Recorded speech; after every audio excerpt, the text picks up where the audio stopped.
숨겨진 복지 혜택을 알기 쉽게 전달하는 KGS 복지특파원 김 기자입니다. 혼란스러운 탄핵 정국 속에서 지치고 불안하신 마음이 크실 것 같습니다. 저 역시 이런 시기에 어르신들이 어떻게 하면 든든한 노후를 준비하실 수 있을지 고민을 많이 해보았는데요. 그래서 오늘은 2025년에 새롭게 바뀌는 기초연금을 왜 소득과 재산에 상관없이 모든 노인분들께 지급해야 하는지 그 4가지 근거를 중심으로 쉽게 자세하게 말씀드려보려 합니다. 저희 채널에 늘 함께 해주시는 분들께 깊이 감사해드리며 그동안 고민하고 수집한 정보를 바탕으로 최대한 친절하게 전해드리겠습니다. 몰라서 못 받는 복지 혜택 이젠 놓치지 말자. 구독과 좋아요, 알림 설정을 눌러주시면 보다 빠르게 소식을 받아볼 수 있습니다. 먼저 기초연금 제도가 2025년에 어떻게 달라졌는지 살펴보겠습니다. 올해부터는 신청자 본인과 배우자의 소득, 재산, 그리고 빚까지 합산한 소득 인정액이 단독가구 기준 228만원, 부부가구 기준 364만 8천원을 넘지 않아야 기초연금을 받을 수 있도록 정해졌습니다. 해당 기준을 충족하신 경우 단독가구는 매달 34만 2,510원, 부부가구는 54만 8천원까지 지원받을 수 있게 되는데 이는 2024년 대비 약 2.3% 인상된 금액입니다. 다만 여전히 소득 하위 70%에게만 지급하는 정책 기조가 유지되고 있어서 아쉽다는 의견도 많습니다. 이제 기초연금을 모든 노인분들께 드려야 한다고 주장하는 첫 번째 까닭을 이야기해 보겠습니다. 흔히들 노후에 큰 보탬이 될 것이라 여기는 국민연금이 현실적으로 월 평균 65만원 정도밖에 되지 않다 보니 어르신들 사이에서 이를 국민용돈이라 불러야 할 정도로 역할이 미미하다는 점입니다. 국민연금을 1988년에 도입했기에 아직 충분히 자리 잡지 못했고 현재 수급자 비율도 약 38% 정도에 그치고 있습니다. 게다가 실제로는 절반 이상이 월 40만원도 안 되는 연금을 받아서 생계에 제대로 보탬이 되지 못하고 있는 상황이죠. 그런데 유럽의 여러 나라는 이미 100년 전에 공적연금을 도입해 대다수 노인들에게 안정적으로 연금이 지급되고 있어 노인 빈곤 문제가 우리나라만큼 심각하지 않습니다. 즉 우리는 국민연금이 충분히 확대되지 않은 현실을 기초연금으로라도 보완해야 한다는 절박함이 있다는 것입니다. 두 번째 이유는 기초연금 대상자를 가려내느라 행정비용이 매우 많이 들어간다는 점입니다. 소득 하위 70%를 뽑기 위해서 모든 어르신의 월 수입, 부동산, 금융재산, 채무 상황까지 꼼꼼히 조사해야 하다 보니 행정복지센터부터 국세청, 국민연금공단, 법원 등 다양한 기관의 협조와 인력이 필요합니다. 정보를 모아 심사하는 절차도 복잡하여 기초연금을 챙기고 싶은 분들께서 번거롭게 서류를 준비하고 기다리는 어려움을 겪게 됩니다. 더구나 만 65세 이상 어르신을 소득 인정액 순위로 줄 세워 지원 여부를 결정하는 것 자체가 여러 가지로 무리라는 지적이 많습니다.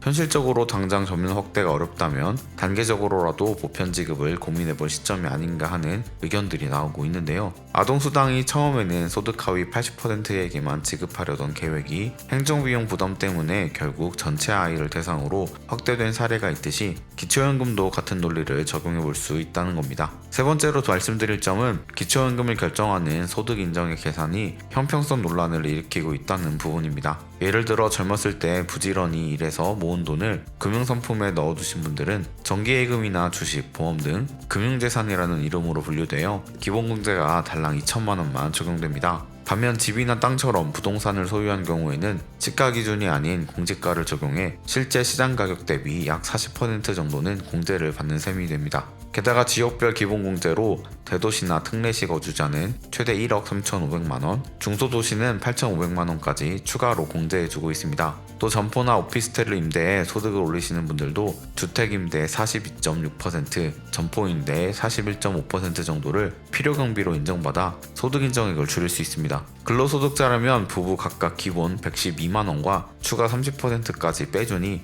상대적으로 부담이 덜한 편이죠. 문제는 이렇게 부동산이나 임대소득에는 다양한 장치를 통해 감면 혜택을 주면서 금융재산이나 연금에는 그만한 공제가 없다는 사실입니다. 국민연금이 월 51만 3,760원을 초과할 경우 기초연금의 절반가량을 깎아버리는 제도도 있기에 오히려 국민연금을 성실히 납부하신 분들이 손해를 보는 결과로 이어집니다. 젊을 때부터 금융상품이나 연금에 부지런히 가입했더니 나이 들어 기초연금을 제대로 받지 못하게 되는 셈이니 동등한 가치의 재산을 가지고 있어도 무엇에 투자했느냐에 따라 처우가 확 달라진다는 점이 부당하다고 느끼시는 분들이 많습니다. 네 번째 이유는 이처럼 기초연금이 제한적으로 지급되는 상황이 노인 빈곤율을 계속 높이고 있다는 비판이 있다는 점입니다. 정부는 연금 재정이 악화될 것을 우려해 보편 지급에 소극적인 태도를 보이고 있지만 우리가 선진국 반열에 올랐다고 말하는 것 치고는 국내 연금 지출이 GDP 대비 3.5% 정도에 불과하다는 점을 짚어봐야 합니다. OECD 평균이 9.2%인데 이에 비해 우리나라는 절반도 못 미칩니다.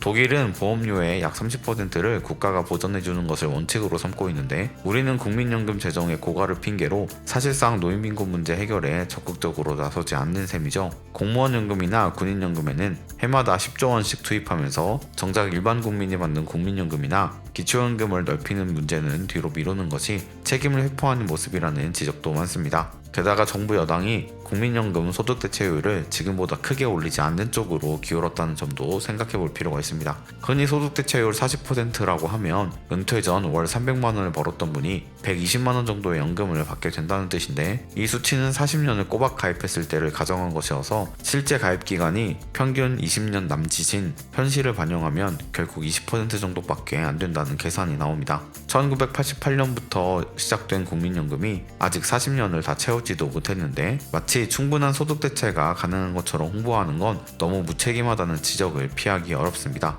이처럼 기초연금은 노년 생활을 조금이나마 안정시키기 위한 보편적 수당의 성격이 강하다는 점을 기억해 주시면 좋겠습니다. 선택적으로 지급할 것이냐 아니면 보편적으로 보장할 것이냐 하는 문제는 결국 정치권과 정부가 논의해야 할 중대한 과제일 텐데요. 저로서는 더욱 많은 분들이 이 제도에 대해 알게 되고 사회적 합의를 통해 개선책이 나오길 진심으로 바라게 됩니다. 오늘은 혼돈의 전국 속에서도 왜 2025년 기초연금을 전 어르신께 지급해야 하는지를 자세히 살펴봤습니다. 새롭게 책정된 소득 인정액 기준, 여러가지 행정비용과 불평등 이슈, 노인 빈곤율 해소 방안까지 함께 나누었는데요. 이런 상황을 보고 나는 해당이 안 될 것 같다 하고 포기하시기보다는 꼭 직접 기초연금 수급 여부를 확인해 보시고 필요한 서류도 준비해 오시길 권해드립니다. 혹시라도 소득 기준에 맞으실지 고민된다면 가까운 행정복지센터나 전문가의 도움을 받아서라도 꼼꼼히 살펴보시기 바랍니다. 저는 앞으로도 기초연금과 국민연금 관련 소식을 꾸준히 전해드리겠습니다. 놓치는 혜택이 없도록 숨겨진 정보를 차단해서는 복지특파원, 저 김기자가 앞으로도 도움되는 소식 전달해드리도록 하겠습니다. 채널 구독과 좋아요, 알림 설정 부탁드리며